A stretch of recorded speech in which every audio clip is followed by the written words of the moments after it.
female CEO lost everything.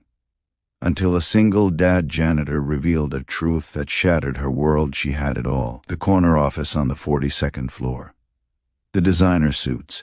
The respect of everyone who walked past her mahogany desk. Victoria Chen was the CEO of a tech company worth hundreds of millions, and she wore her success like armor. But on a cold Tuesday morning in March, the armor cracked.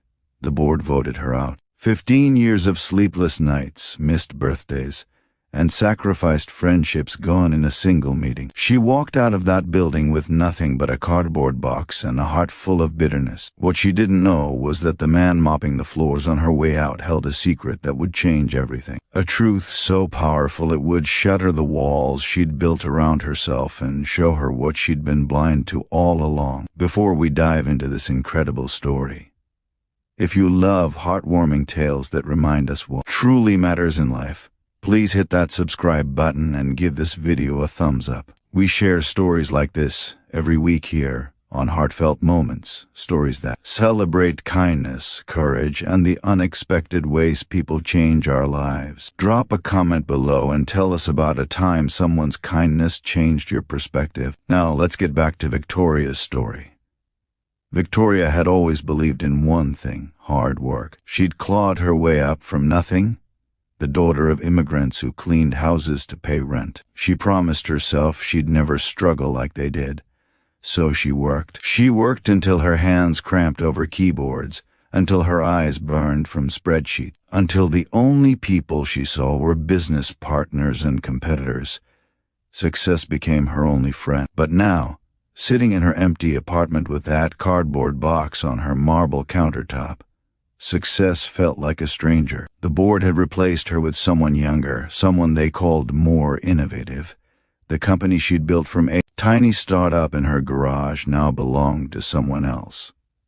She felt hollow, like a building after everyone's gone home. For days, she didn't leave her apartment. She ignored calls from her mother, deleted emails from former colleagues offering sympathy she didn't want. On the 5th day, she realized she'd run out of coffee.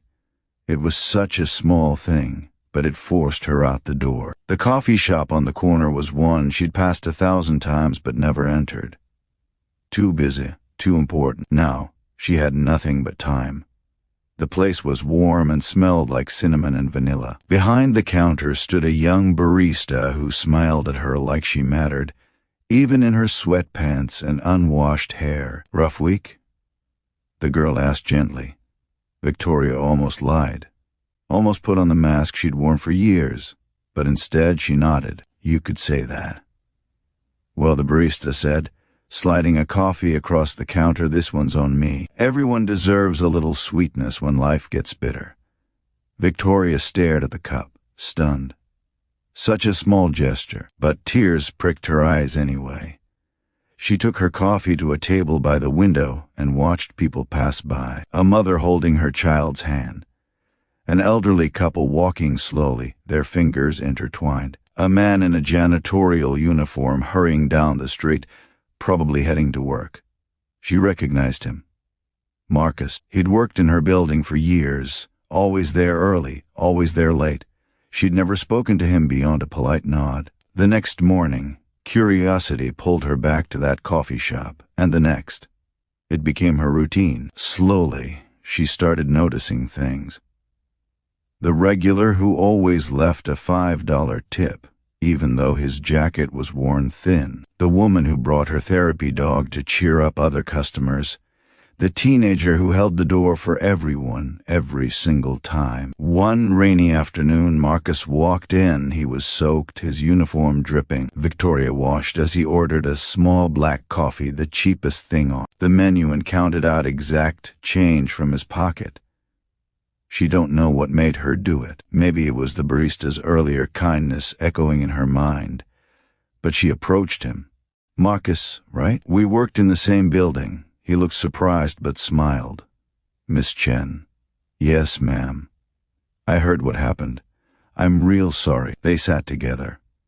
He told her about his life, how he was raising his 8-year-old daughter alone after his wife died, how he worked 2 jobs to afford her asthma medication, how he mopped floors at night and cleaned office buildings on weekends so she could have dance lessons, the one thing that made her smile.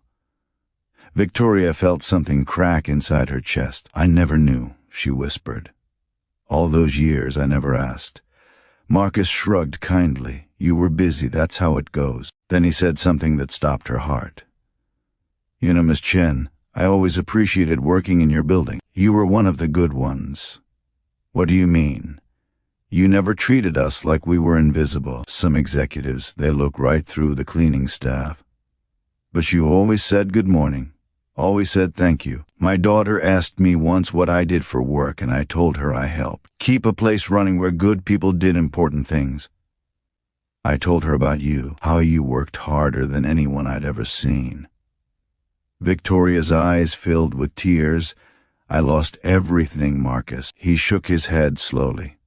"No, ma'am. You lost a job.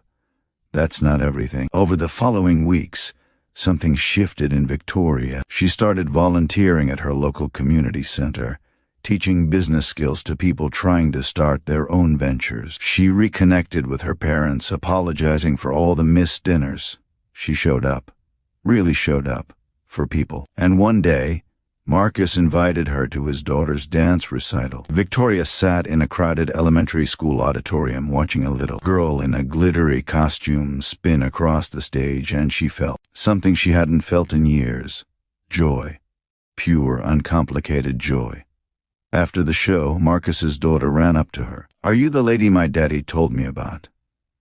The one who built a big company?" Victoria knelt down. "I used to be. But your daddy taught me something more important than building companies. He taught me to see people."